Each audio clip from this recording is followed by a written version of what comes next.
Paralympic 2024 में तीरंदाजी शीतल देवी सरिता कुमारी बाहर और सरिता कुमारी का शानदार प्रदर्शन क्वार्टर फाइनल में समाप्त हो गया, जबकि बिना हाथ वाली शीतल देवी कंपाउंड महिला ओपन वर्ग में अंतिम 16 से बाहर हो गईं और भारत को तीरंदाजी के क्षेत्र में निराशा का सामना करना पड़ा क्योंकि सरिता कुमारी का शानदार प्रदर्शन क्वार्टर फाइनल में समाप्त हो गया।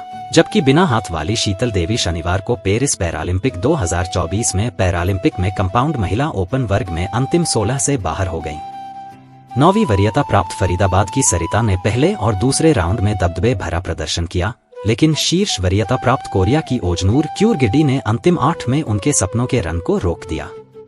ओजनूर, जिन्होंने अधिकतम 720 अंकों में से 704 अंकों के साथ क्वालिफाइंग राउंड में शीर्ष स्थान हासिल करने के लिए विश्व रिकॉर्ड तोड़ा, ने दूसरे छोर पर 3 परफेक्ट 10 शॉट लगाकर 5 अंकों की अच्छी बढ़त हासिल की। और हम आपको बता दें कि सरिता ने तीसरा स्थान प्राप्त किया और चौथे स्थान पर ओजनूर के 30 अंकों की बराबरी की, लेकिन तुर्की की तीरंदाज अपनी मजबूत शुरुआत के कारण 4 अंकों की बढ़त पर रहीं और 5वें स्थान पर 29 अंक के साथ प्रतियोगिता समाप्त की। शीतल, जो अपने पैरों से तीर खींचती हैं, दूसरे राउंड में थोड़ी परेशानी का सामना करना पड़ा, जहां उन्होंने 7 अंकों की लाल रिंग को पार कर लिया और प्री क्वार्टर फाइनल में टोक्यो की रजत पदक विजेता चिली की मारियाना जुनिगा से 137 से 138 से हार गई। सभी की निगाहें एशियाई पैरा खेलों की दोहरी स्वर्ण पदक विजेता शीतल पर थीं, जिन्होंने 698 के पिछले विश्व रिकॉर्ड को भी तोड़ते हुए 703 अंक बनाए और अंतिम 16 दौर में बाई हासिल की। शीतल ने सकारात्मक शुरुआत की और 2 एक्स लगाए, 1 अंक गवाया और पहला सेट 29 से 28 से जीत लिया, लेकिन दूसरे तीर में 7 अंक हासिल करने से चिली की अनुभवी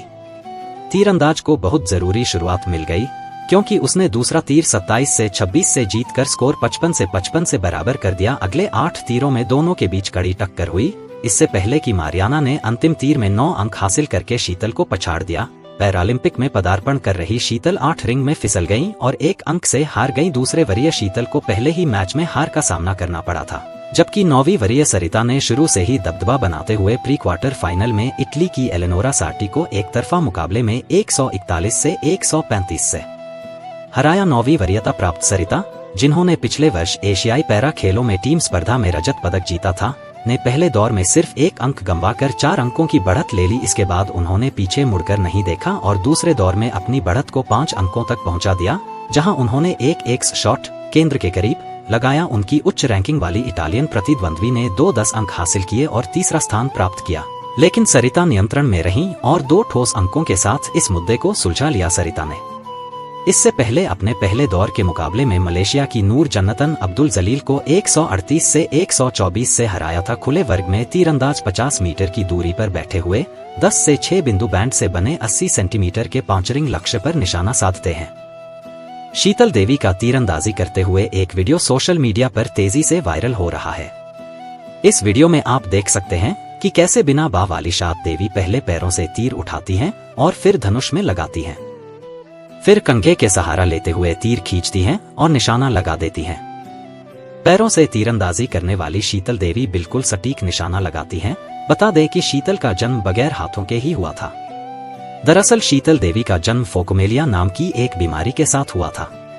इस बीमारी में अंग पूरी तरह के विकसित नहीं हो पाते हैं। शीतल के साथ भी ऐसा ही हुआ, उनके दोनों हाथों का विकास नहीं हो पाया। तो साथियों, आप यह वीडियो कहां से देख रहे हैं, आप हमें कमेंट करके बताएं और मेरे चैनल संजू वर्ल्ड जोन को आप सब्सक्राइब कीजिए। तो हम इसी के साथ मिलते हैं अगली वीडियो में, तब तक के लिए फिलहाल इतना ही। जय हिंद, जय भारत।